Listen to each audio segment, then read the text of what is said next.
Eh bien bonjour à tous, c'est Oglasigno et c'est Clem. Et aujourd'hui on se retrouve pour le troisième quart de finale de cet Euro. Un quart de finale qui va opposer l'équipe d'Espagne à l'équipe de France dans un fabuleux stade qui est la Donbass Arena de Donetsk. Donc c'est le stade du Shakhtar effectivement. Et la France a déjà disputé 2 rencontres sur ce terrain. La première rencontre contre l'Angleterre qui s'était soldée par un match nul 1 partout. Et le deuxième match de son groupe face à l'Ukraine, le pays hôte, face à l'Ukraine avec une victoire 2-0 pour les Bleus. 2-0 dans un match qui était vraiment pas évident puisque effectivement le match avait été interrompu directement lors des 5 premières minutes de jeu. On voyait un terrain qui ne buvait pas l'eau et le match avait repris près d'une heure après. Donc c'était pas un match évident, mais aujourd'hui regardez ce temps. Un parfait temps pour jouer au foot, peut-être un peu de chaleur sûrement, mais en tout cas contre une équipe espagnole qui joue bien au foot, je pense qu'on va avoir du grand spectacle ce soir. Et c'est parti, les Espagnols tenants du titre de cet Euro et également championnes du monde en 2010. Les deux équipes s'observent dans ces 10 premières minutes de la première mi-temps, mais bizarrement on voit une équipe de France qui fait bien tourner le ballon, qui supprime le ballon aux Espagnols. C'est très intéressant pour le moment. Ça risque de se compliquer par la suite, mais regardez là avec Diarra qui charge Debuchy sur le côté, Debuchy qui va sûrement centrer. Voilà, c'est fait. Pour Benzema au deuxième poteau, Benzema qui contrôle les frappes et c'est l'arrêt de Casillas. Premier arrêt au bout d'un quart d'heure de jeu pour Iker Casillas et pour les Espagnols. Les Espagnols qui ont eu vraiment chaud sur cette occasion. Et c'est peut-être reparti là avec Gaël Clichy pour Cabaye pour Diarra. Diarra qui maîtrise le ballon, mais il n'y a pas trop de présence en ce moment. Les Français se contentent de faire tourner le ballon et de ne pas se faire inquiéter par un contre, par exemple. C'est pour ça que les défenseurs sont très bien placés. Et là, avec Diarra pour Benzema qui se retrouve face au gardien espagnol. Et c'est le poteau pour Karim Benzema, poteau pour l'équipe de France. Et ça revient. Oh, les Espagnols ont vraiment du mal en ce début de partie. Mvila qui va peut-être frapper. Et non. Et la défense espagnole qui se rattrape après ces 2 occasions loupées de la part des Français, mais qui auraient pu faire très très mal aux Espagnols. Et là, regardez Benzema qui va se présenter peut-être face à Iker Casillas.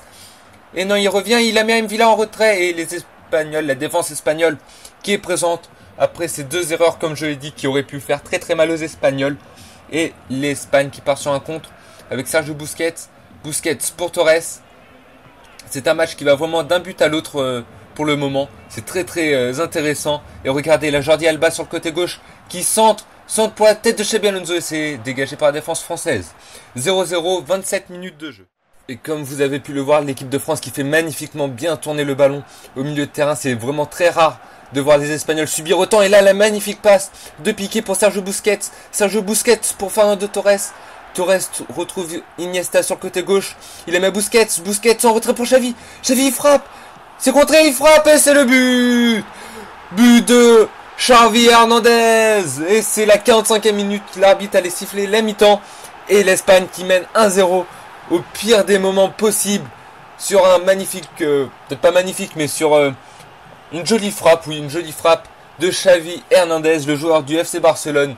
Qui donne l'avantage à son équipe face à une équipe de France qui, comme je l'ai dit, domine très clairement au milieu de terrain. Très bizarrement, c'est même peut-être trop bizarre que l'équipe de France domine autant. Donc forcément, contre une équipe espagnole, il leur suffit d'une seule occasion pour la mettre au fond et pour mener au score. Et voici la mi-temps. Mi-temps et 1-0 pour l'Espagne. On va voir vite fait les statistiques à la pause. Mais à mon avis, une équipe de France qui a une bonne possession de balles, à mon avis, ça m'étonnerait pas que ce soit le contraire, l'inverse de d'habitude. Et oui, comme vous pouvez le voir, près de 62%, 61% de possession pour la France contre 39% pour l'Espagne. Et un seul tir cadré pour les Espagnols. Et ce tir cadré est au fond. Et l'arbitre qui vient de siffler la seconde période avec des Français qui doivent marquer un but pour espérer atteindre les prolongations.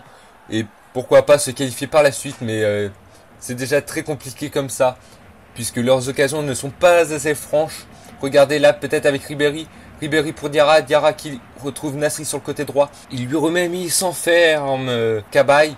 Et non, Cabaye qui perd le ballon, enfin il a même pas pu toucher le ballon et c'est récupéré par Diarra mais qui fait faute. 50 minutes de jeu et toujours 1-0 pour l'Espagne. Et attention, on se rapproche de la fin du match, plus qu'une minute de temps à jouer. Nasri, superbe passe dans l'intervalle pour Ribéry, Ribéry qui bute sur Iker Casillas. Quel dommage, l'équipe de France qui aurait pu égaliser. Et c'est la fin du match. La France éliminée, l'Espagne qui est qualifiée pour les demi-finales. Quel dommage pour Franck Ribéry et l'équipe de France sur cette dernière occasion. Fantastique passe de Nasri pour Ribéry qui bute sur Iker Casillas. Mais un match, regardez les statistiques, un plutôt bon match pour l'équipe de France. Même si la qualification n'est pas là, au moins le jeu était là, on va dire. Pas beaucoup de phases offensives, mais un bon match de l'équipe de France et qui peut sortir de cette compétition la tête haute. Et l'Espagne qui jouera en demi-finale contre le Portugal. Le Portugal qui, je vous le rappelle, a gagné contre la République tchèque 1-0, but de Cristiano Ronaldo. Et donc nous on se retrouve mercredi pour la première demi-finale opposant l'Espagne au Portugal. Sur ce, je vous dis à plus tard. Et puis demain vous retrouverez Enzo pour Angleterre-Italie. Un super bon match, le 4e quart de finale. Et puis voilà, donc salut à tous, likez, commentez, abonnez-vous et puis tout ira bien. Allez, salut à tous.